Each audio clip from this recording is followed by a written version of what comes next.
That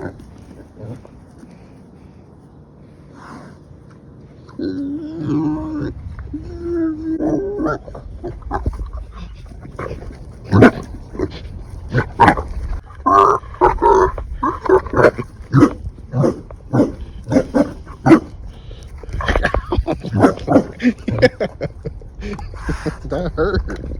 That hurt. Come on. Go inside. Come in.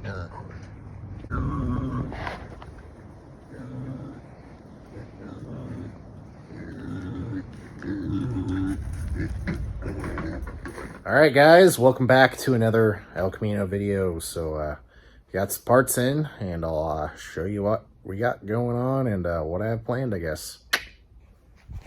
Alright, so we got the parts to kind of finish off the power steering, hopefully. So we got this reservoir. Now this is a GM reservoir. And then here's some Earl's fittings that we're going to use. And then here's some adapters that go into the steering box. And let's see if I can grab the part numbers. So there's the part number, in case you're wondering. Now there are two different sizes, so just be aware of that. But yeah, gonna get that installed, get the fittings on, and then we're gonna mount the reservoir somewhere in this area, I'm thinking. So we'll see how that goes.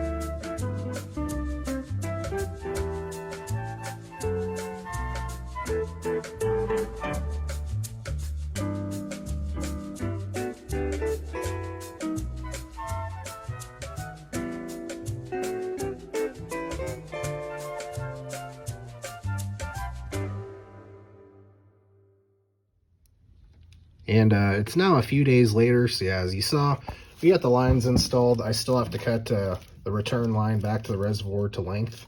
So I'm still trying to figure out how I'm going to mount all this. So basically, I got this reservoir, and that's going to mount in the corner somewhere, I'm guessing. But the problem I ran into is the intake is going to run this way. And then also, this is where I plan on running the supercharger coolant. Overflow tank is in this area as well, so I figured I'd just hold off until I got everything. Now, if you did watch my previous video, I had that Mishimoto coolant catch can, but that one's actually not going to work, the design of it, so I ended up getting this one instead, and this one looks a lot better. But yeah, that's going to mount somewhere right here, and then that reservoir for the power steering kind of in that corner there. And then as far as intakes go, I did get an intake as well. I already assembled it, but I ended up going with this Corsa intake. So this intake is meant for the LT4 motor, but this intake is actually designed for a ZL1 Camaro.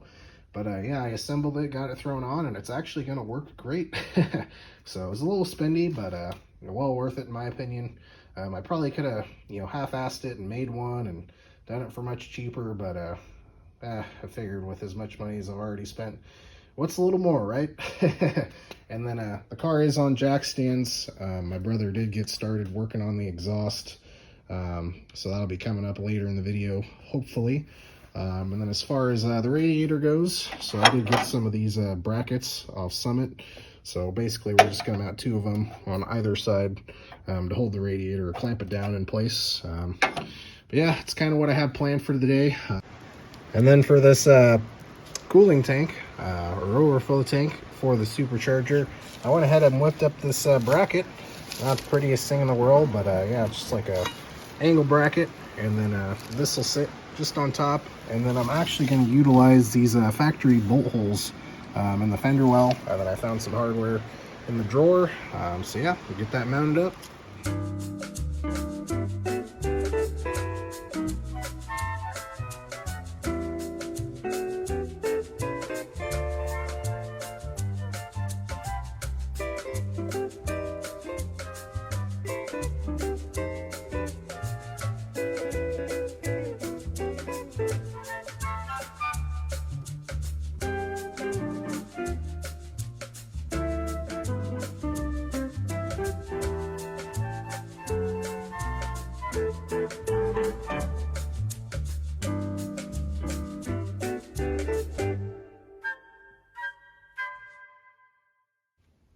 While trying to install this power steering reservoir, I did run into a few issues.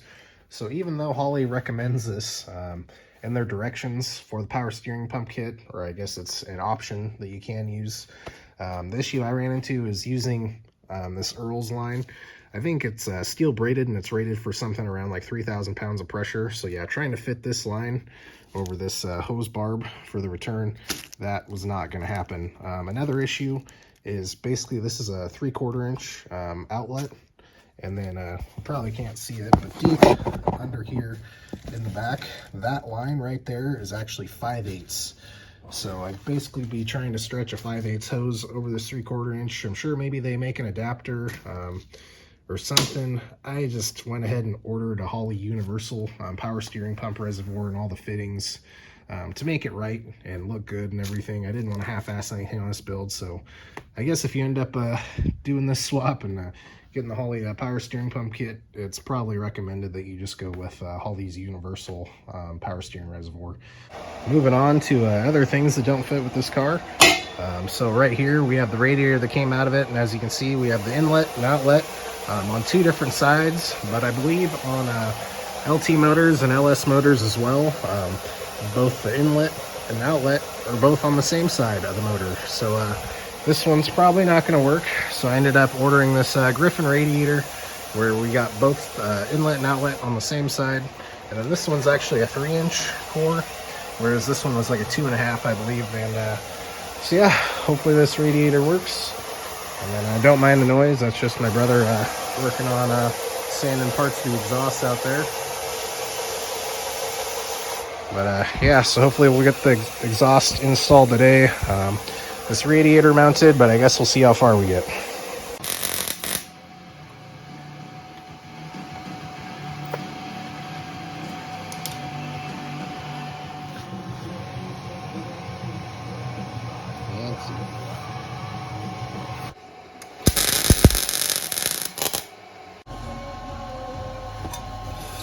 Fuck it, put one on right here. Can you? Oh, I'll go grab one. See how it fits. So I push in.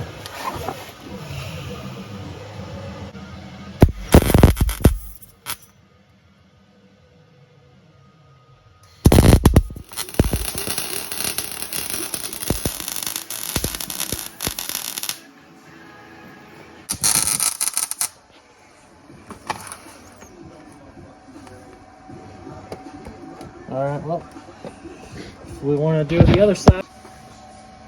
Ready? Yeah.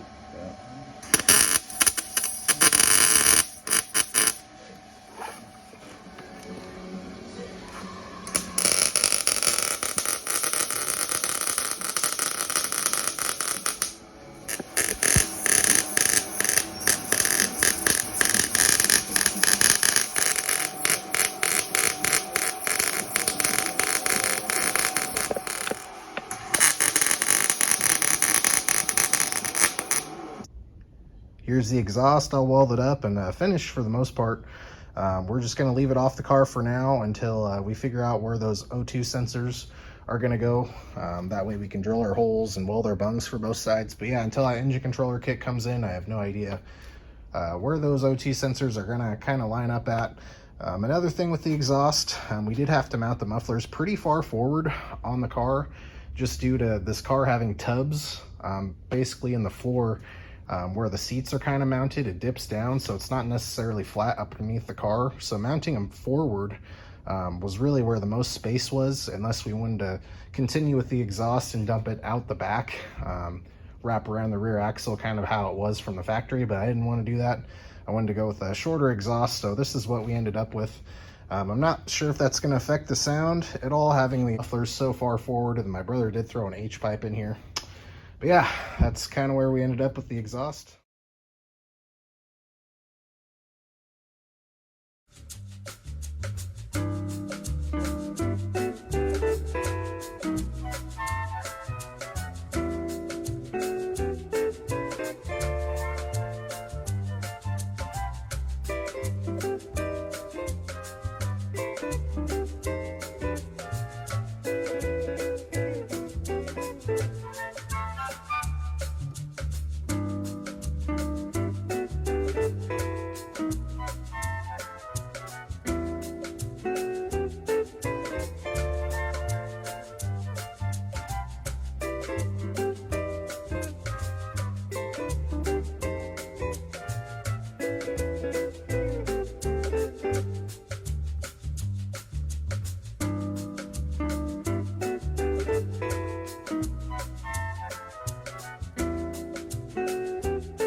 All right, and yeah, I'd like to apologize. I'm gonna assume this video is probably not well done. It's just kind of, pieced together from when I've been filming off and on over the course of really the last 3 weeks or so, with getting more parts in, putting them on, taking them off, test fitting a lot, ordering the wrong parts, having to order the correct parts.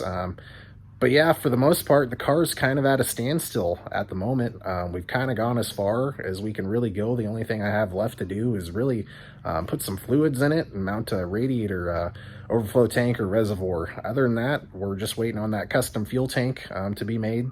That should be here at the end of next month, and then we can run all the fuel line, the fuel filter, get that all mounted up.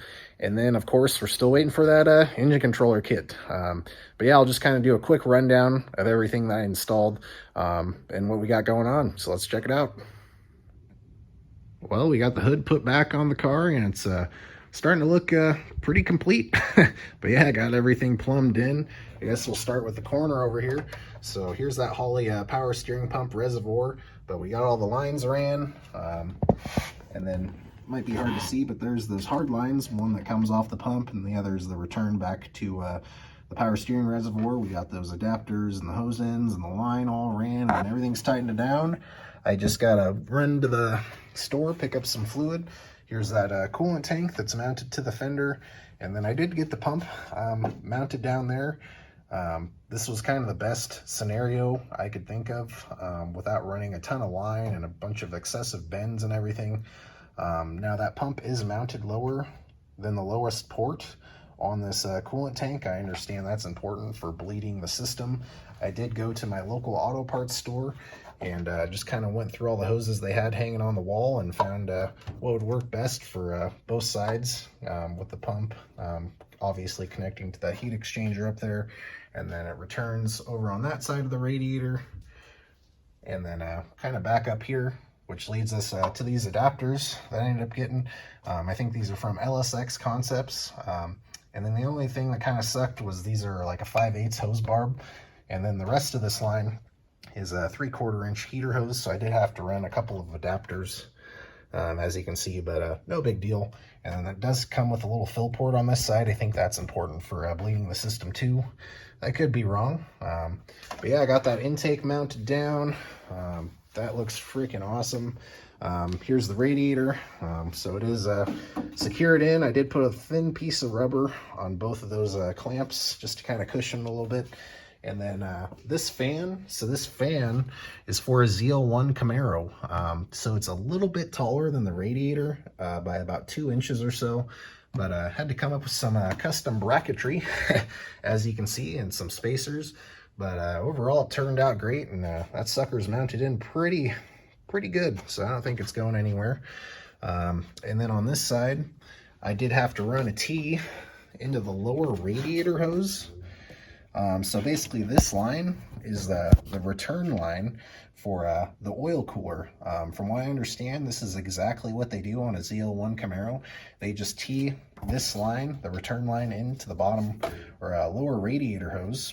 So what I did is I basically found this piece that's meant for running like a coolant temp sensor, and then I believe this is like a 3/8 NPT thread, and then I just found an adapter to a 10AN line, and yeah, that turned out great down there. This hose clamps a little long, don't mind that.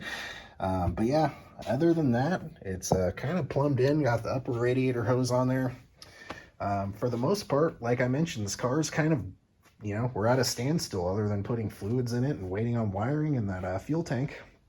Yeah, guys, that's probably going to do it for today's video. Thanks for listening to me ramble on. Hopefully I'll catch you in the next one. It might be a while. But yeah, guys, thanks for watching.